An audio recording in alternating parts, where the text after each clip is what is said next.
It's November, so if you've been feeling slower, heavier, or like you just want to hide under your blankets with your cup of tea, good. You are right on time because November asks us to root, to release, and to remember. This is a month where everything turns inward. The light softens, the air sharpens, and the land gives off a big exhale. The sap in the trees sinks into the roots, the fungi rises, and the soil breathes. And we are invited to do exactly the same. So in this Witch's Guide, we're diving into the real rhythms of November. The moon, the meteor shower, the plants to forage, and the practical magic that actually fits the season. So if that sounds like your kind of witchcraft, stay tuned because this month's energy is quietly potent and I'm going to show you exactly how to work with it.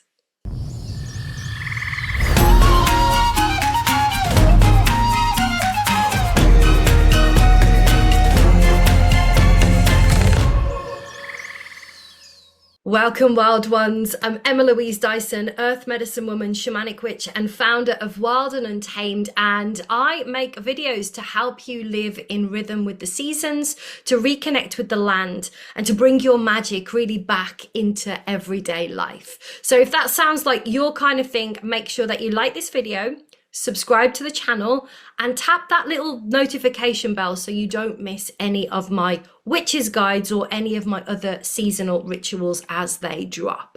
So grab a cup of tea, get a cozy blanket, and let's talk about November. What's happening in the skies, what is stirring in the soil, and how you can really tap into this energy.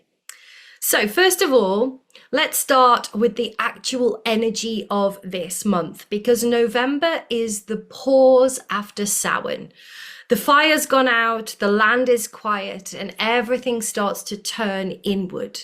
So this is the slowdown month. It's where energy moves from the surface back into the soil. It's ruled by earth and water, so the focus is really grounding and resting and really letting things settle. So you're probably feeling in your own rhythm too, right? You're maybe a little more tired, you're craving comfort, you're wanting space from people, too much peopling.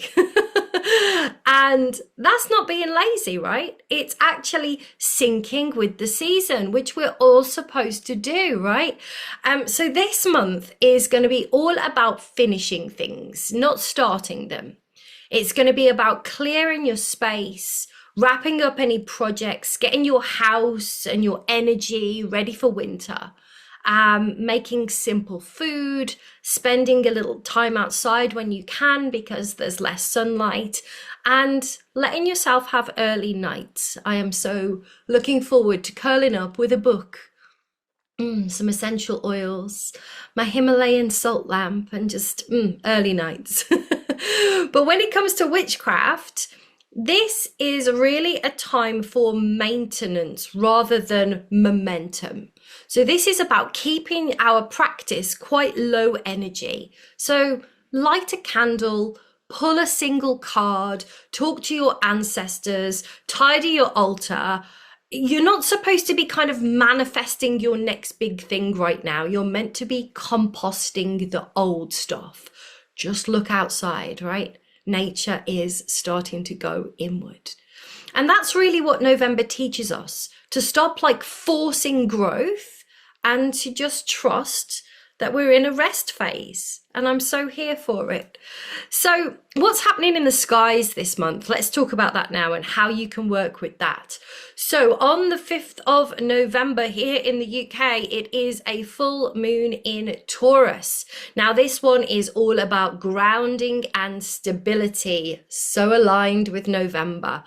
Taurus energy is earthy, it's steady, it's real, and it rules the body and the home and anything that really makes you feel safe and rooted.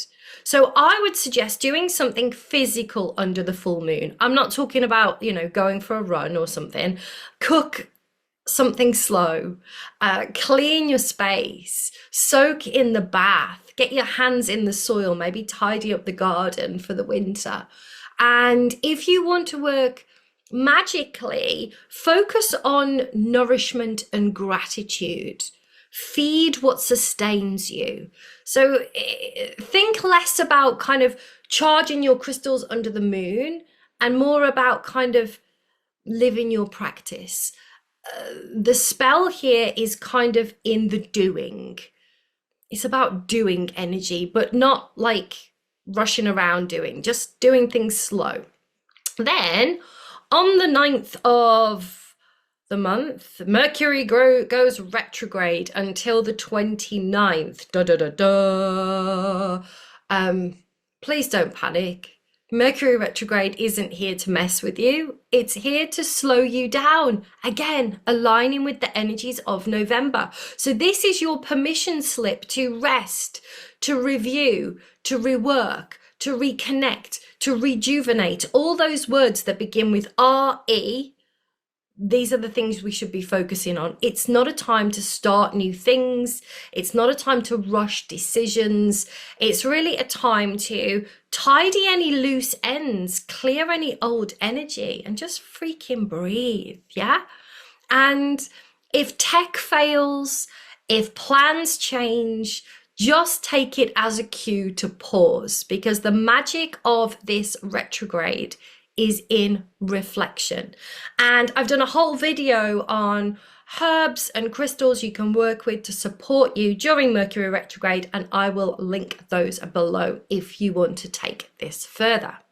Then we have got on the 17th and the 18th of November, one of my favorite nights of the year. It is incredible to watch, and it is the Leonid meteor shower. And it's magic too. There's magic in it. You know, those streaks of light are fragments kind of burning things clear. It's like transformation that we're looking at that's being made visible. So you can go out and wrap up and just watch the meteor. But if you want to actually bring this into your magical practice, before you go outside, choose one thing that you are ready to release. A story, a habit, a fear that you're done with, right? And then sit outside, maybe with your back to the earth, and watch. And when you see a meteor, breathe, whatever it is, that thing that you want to release, breathe that thing out through your body. And then let the fire in the sky do the burning for you. It's kind of like throwing stuff into the flames, right? But you're doing it with your breath and the sky. And yeah, it's just a beautiful practice, as well as being able to witness the magic of a meteor shower. Then we've got the Scorpio dark moon. Now the dark moon in Scorpio, this energy really kind of cuts straight to the bone. This isn't it's a new moon, it's a fresh start, let's set intentions. It's not that kind of fresh start vibe. It's really the quiet that we experienced before it. Stay with me. So the dark moon comes before the new moon in my personal practice. And this month for me, it is going to be about sitting in the dark with myself and telling myself the truth. It's going to be about shadow work. So kind of meeting the parts of me that I hide or ignore or I've outgrown, and kind of bringing them back into wholeness again. If you feel called to do this as well, there's a simple practice you can do. Turn off the lights. You don't need any candles or music or distractions or anything like that. Just you and a cup of something that is grounded. Pop a lamp on if you have one. Grab your journal and ask 3 questions.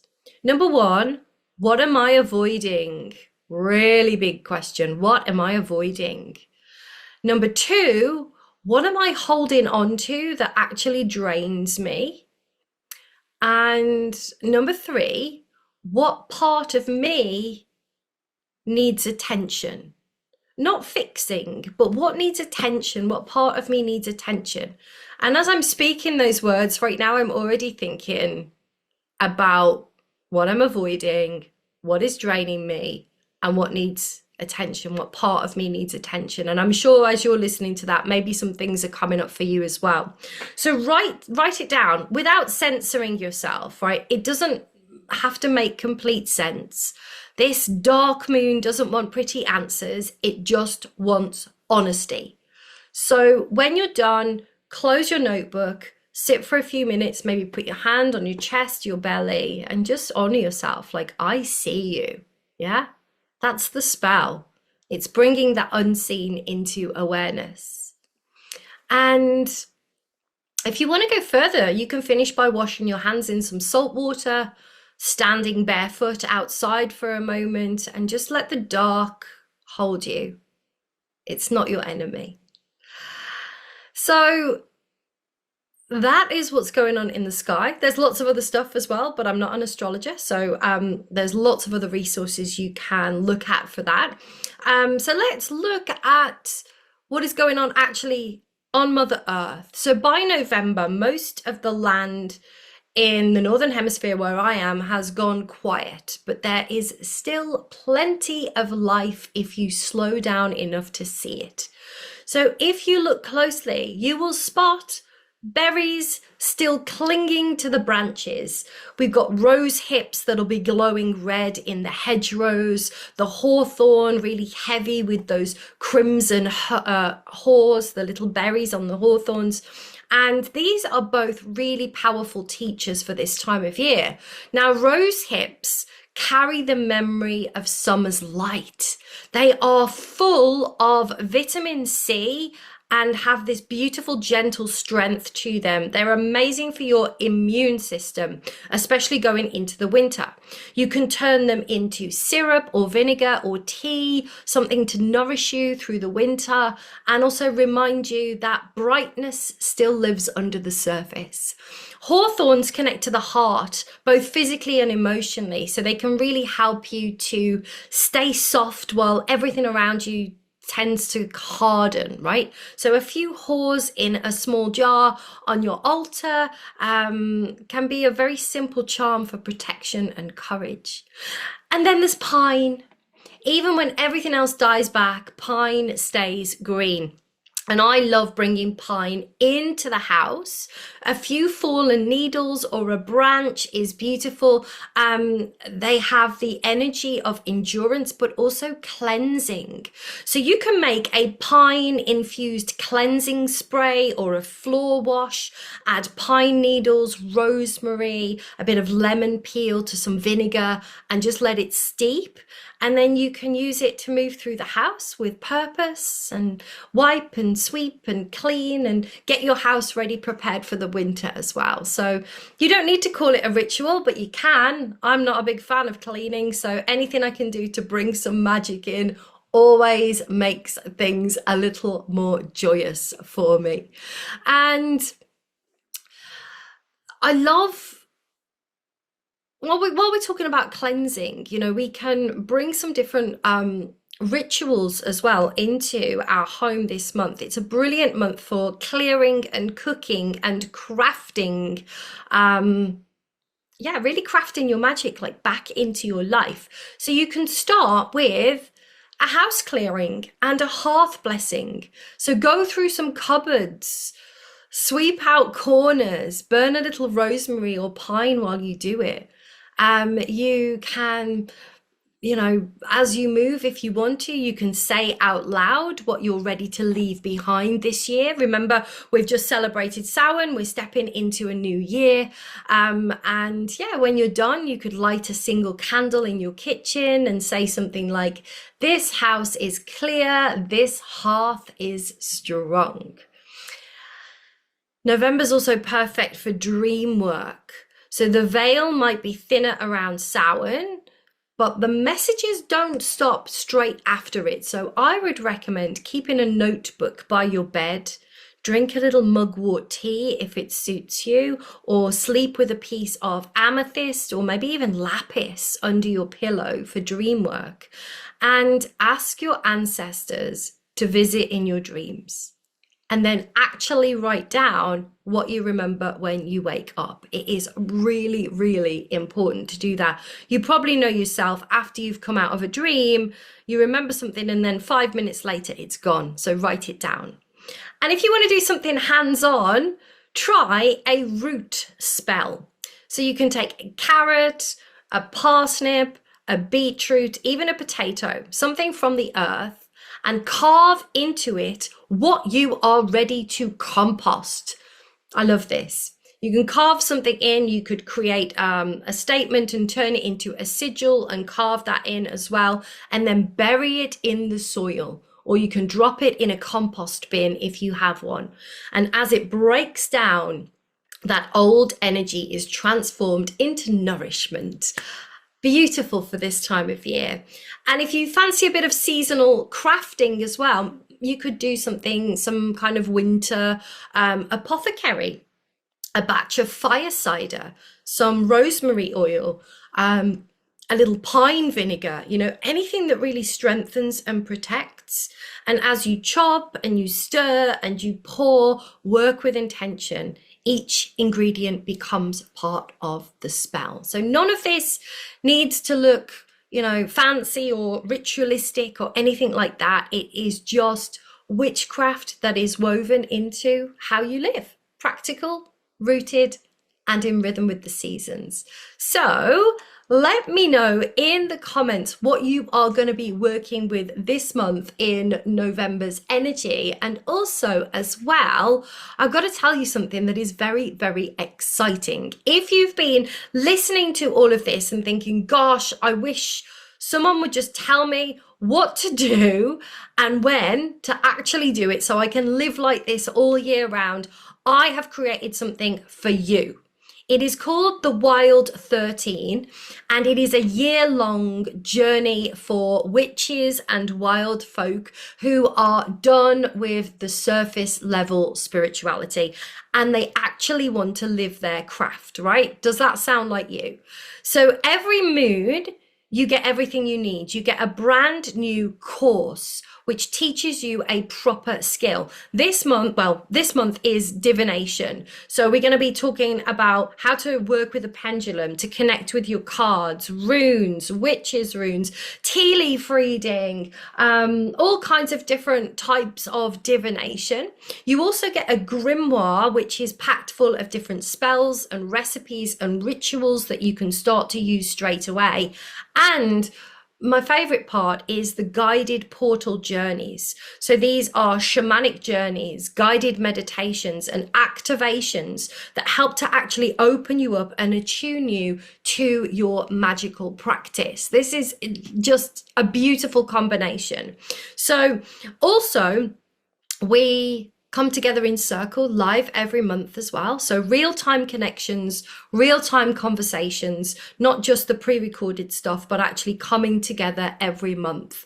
And so we move through the year together, moon by moon, Sabbath by Sabbath, with community, with rhythm, with accountability baked into that as well. So if you've been collecting books, saving Pinterest spells, if you are still wondering, how do I actually do this in a way that doesn't feel overwhelming? This is your space. So come and join us. It's where you stop learning about witchcraft and you actually start living it. So the doors are open now. You will find the link below. Any questions, reach out. And yeah, come and walk these 13 moons with me. It is not just going to be about learning magic. It's about you becoming it. So there we go, folks. November's energy. Let me know in the comments what resonated with you, what you're feeling called to do this November. And don't forget, you've got permission to just relax as well. I'll see you in the next video. Don't forget to like and subscribe. Stay cool, won't you?